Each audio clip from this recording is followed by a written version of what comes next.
Slaven Gajovic, CEO of Maximum Group, embodies the principle of profit while doing good, with a bold vision to ensure that tech and innovation generate jobs.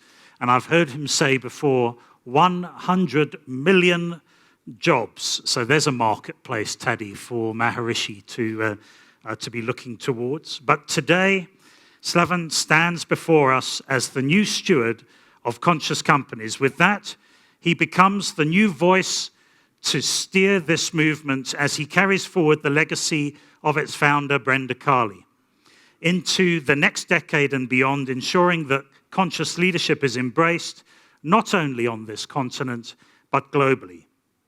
Please join me in welcoming Slaven Gajovic.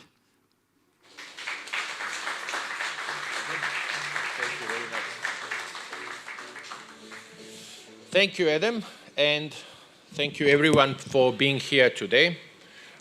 Just a quick little comment on the video you saw before. It was actually prompted by one question, and we didn't know what they're going to say. So you literally watched the raw video of what they were discussing. We didn't know how it's going to come out. We kind of suspected it might be this way or that way. And also an important thing to mention is that both of those AIs are what we call Maxi AIs. They are our own sovereign AIs.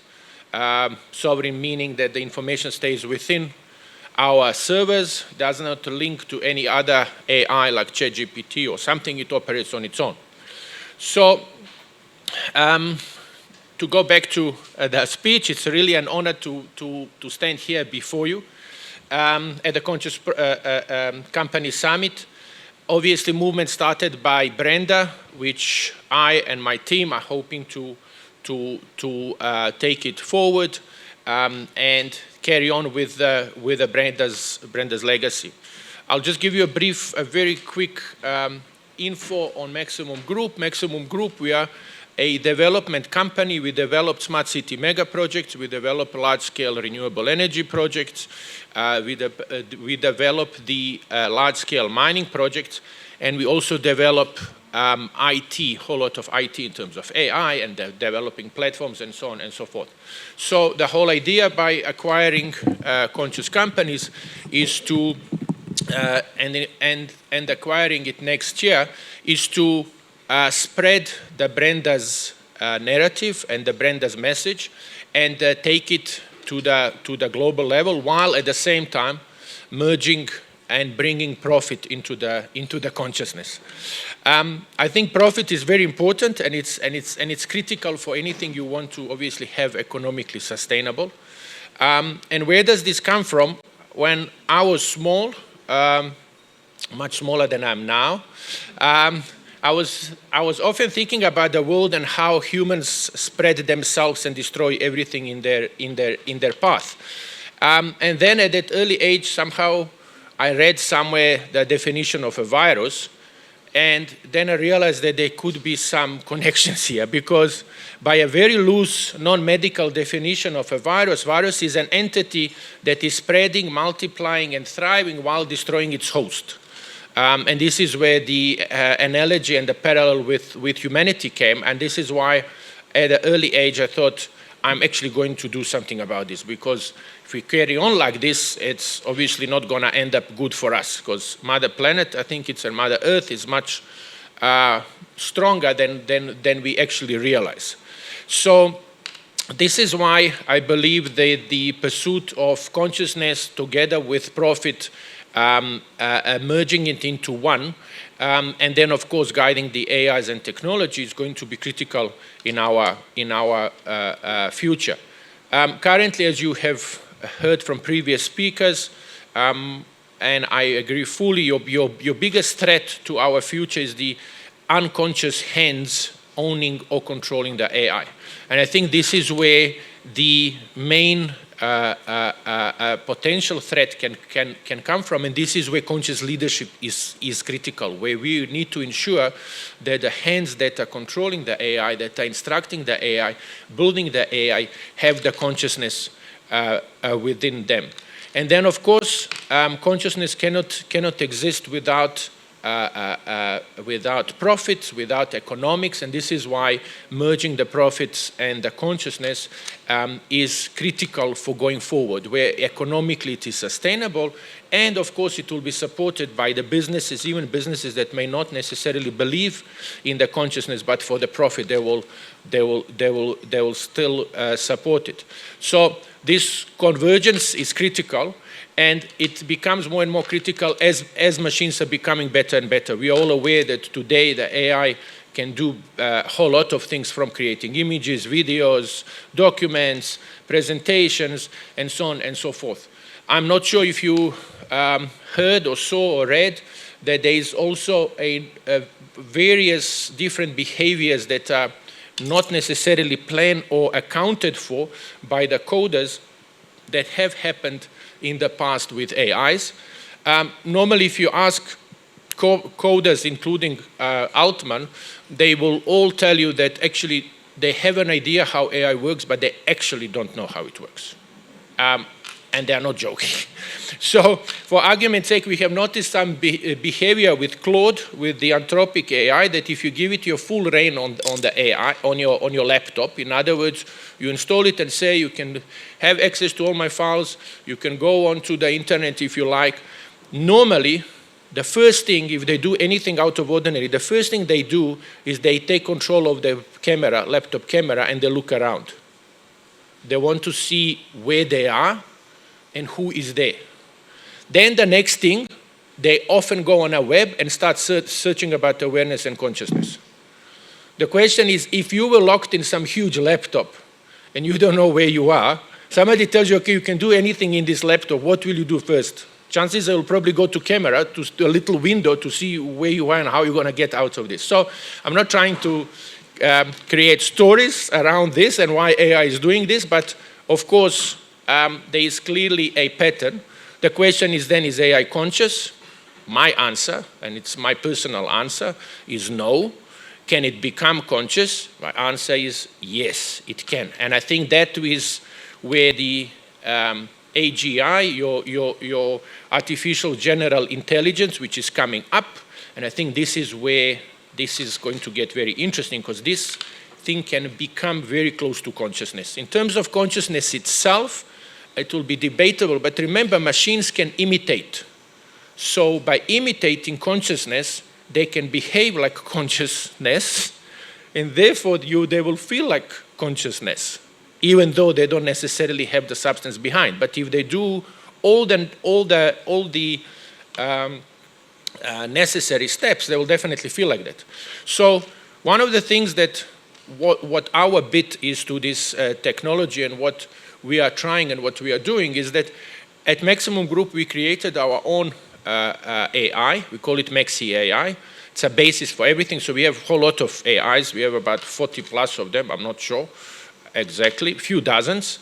We have our own AI suite, AI for agriculture, AI for mega projects, AI for a whole lot of things, for marketing and so on and so forth. And one of them that we have created is a conscious AI. And what we wanted to do with the conscious AI is to create like a conscious third-party soundboard for people and companies and board of directors to be able to actually get advice, get information, and just use it as a tool. Again, a tool, not a deciding agent or a party, but a tool to bounce off ideas and of course see how you can improve your business and so on and so forth. It's called Maxi Conscious AI. We are using it extensively. It's going to become available to the Conscious Companies members, to yourself, very soon. And after that, we are going to then make it available to the general public. I'm also a promoter of, in terms of the consciousness and conscious businesses, I'm also a promoter of a position called Chief Conscious Officer. I really think there's a huge need for something like that at any organization. This should be a C-level executive that would help the companies understand and make sure that they're doing business in a conscious way. but not only the business, but and also not only to make sure that the product is conscious, but also to make sure that the employees are treated in a conscious way, that they're working in a proper environment, that the suppliers of the business are also doing conscious business, and so on and so forth. So I'm hoping to see chief conscious officers as a position coming up, because I think that will then have and take everything this company does and everything the company has an effect on into one coherent message. Going back to consciousness, we are talking about lots of AI consciousness, and I wanted to bring few controversial definitions, and not necessarily definitions only, but also views on consciousness. One of them is where you basically merge neuroscience, spirituality, philosophy, and quantum physics. And you look at the Nobel Prize winners in 2022. There were Zellinger, Clauser, and Aspect. They got a Nobel Prize for proving that the reality is not local. So they basically used quantum mechanics, observer, observed, non-observed, and so on, which I'll come into that just now, but basically proving that our reality is not local. In other words, our reality is not real. I know, it sounds crazy, but please look it up, 2022 Nobel Prize winners, and look up on YouTube. There's some good videos explaining what they have done. But basically, they have taken the quantum mechanics and quantum physics previous experiments which have been proven, like the particles separated and particles observed. I'm sure you have heard it, the double slit experiment, where when you watch the particles being shot, the photons, when you watch them, they go straight and they form a line. When they are not watched or observed and there's no machine observing them, they go all over. Nobody knows why this happens. Nobody knows how it happens. There were literally tens of thousands of these experiments done all over the world since 1960s. It's proven that it is like that. Nobody knows why. So what that means is that observant consciousness change the outcome. That's every time that happens. The observant consciousness change the reality. So focus matters, conscious matters, and also what you focus on expands. And I think this becomes then very relevant in terms of the AI and what we focus on. And expanding a little bit on that particular notion of the consciousness and the observer, going forward, now the scientists are basically saying, there's actually a few of them, and one is nominated for the Nobel Prize, that's saying that not only that reality is not local, but they are saying that there is 99.9% chance that we're living in a simulation. So there are now scientists pursuing this actively to decode this simulation, to find what the algorithm is behind. And there's some top-notch scientists like from MIT and Harvard. So this is not some wishy-washy quasi-scientists and so on and so forth. So the reason why I'm saying this is that this then, and just to explain this simulation concept. So the simulation concept is basically like if you are playing a computer game. If you are playing a computer game, the computer will not render everything in that game at once. It will only render where your focus is. So if you're on level 1, part of the level 1, the computer will only render and show you what's on level 1 on that part. It will not have rendered level 2, level 3, because it wouldn't be efficient. It would be waste of energy. So by saying that we are living in a simulation, it's a very similar concept. What you focus on renders around you. What you don't see, it's not rendered. It's only when you focus on it, the reality becomes real. So in that means that humans are shaping reality through awareness. And I think we all have heard one way or the other this notion, what you focus on expands, what the frequency, how you are, and so on and so forth. How is your frequency is what you will attract. But that basically means fearful leaders will create fearful cultures. Conscious leaders will create conscious organizations. Greedy leaders will create destructive organizations, and so on and so forth. So it is very important to of course, have the focus on the consciousness, but also focus all our tools towards that. Another point on consciousness that I also want to bring in is that there was in 2025 in April, Google Quantum AI was given a task to look at the older, a year old, parts of the universe that the other AI, but not the quantum AI, let's call it a normal AI, has looked at and see if there is anything that the previous AI has missed.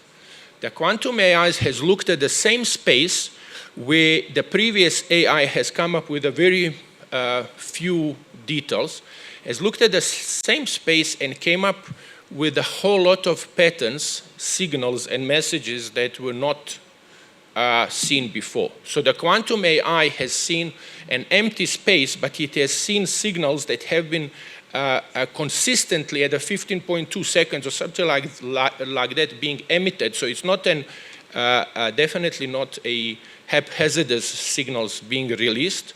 At first, they were thinking it's maybe one of those quasar stars or anything like that, because they usually, when they're about to implode or explode, they emit certain frequencies, but it was nothing like that. So they didn't find any source of it. What they did find is that these signals are almost embedded in all the spaces that they have looked with the quantum AI.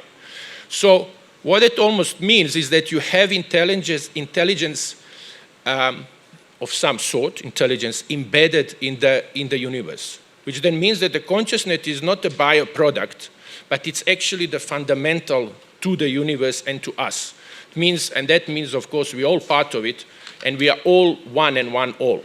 So this is why it's going back now to conscious companies without getting too philosophical, is that the next generation companies need to be conscious, they need to be profitable, they need to be mindful of the impact they're making, and we need to create not only conscious capitalism, but also change the mindset and change it from extraction to stewardship, from disconnection to interconnection, and so on. And I think this is critical if we are going to have any future.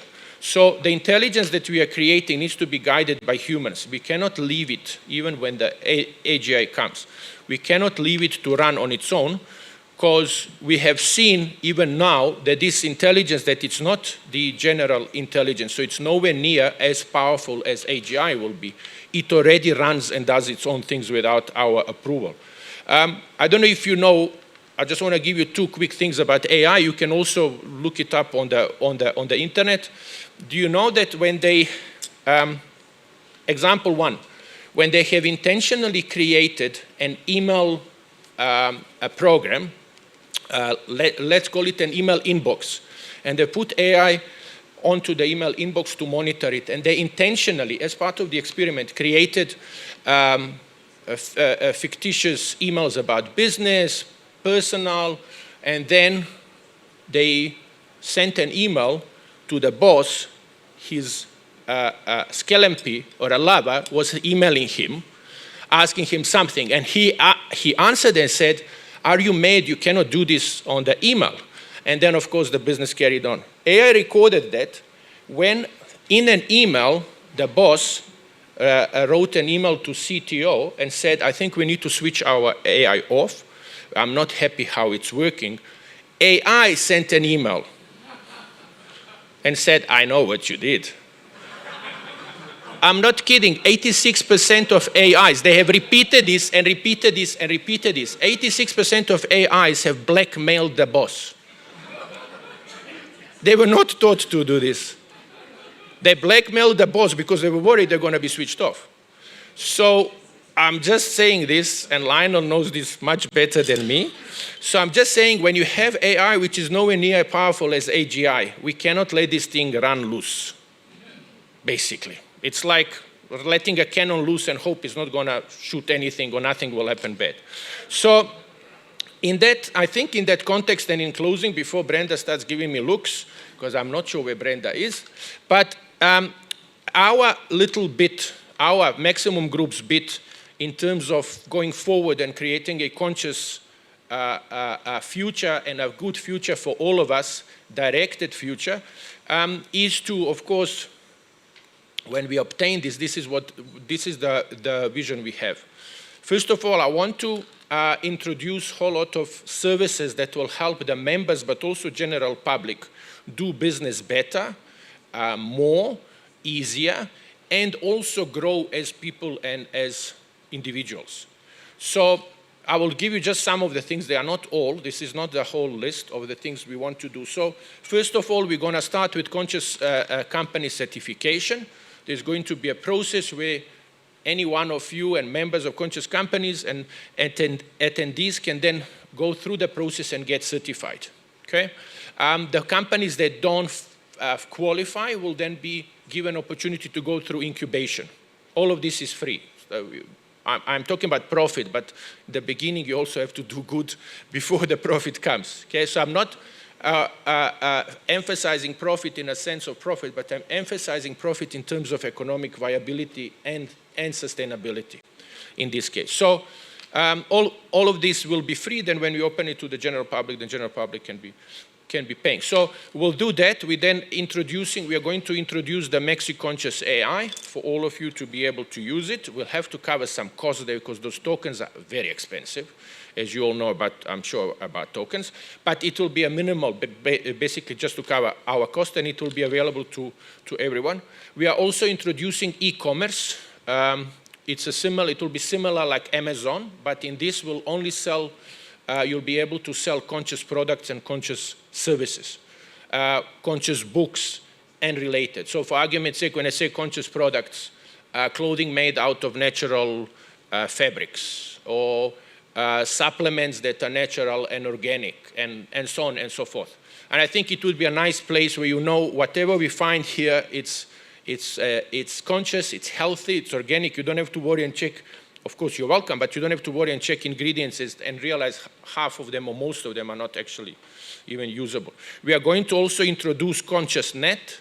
ConsciousNet is a LinkedIn-style network for conscious companies where you can now, through AI, we can do the matchmaking if you put certain requirements, where now you are able to actually find other companies that you can do business with.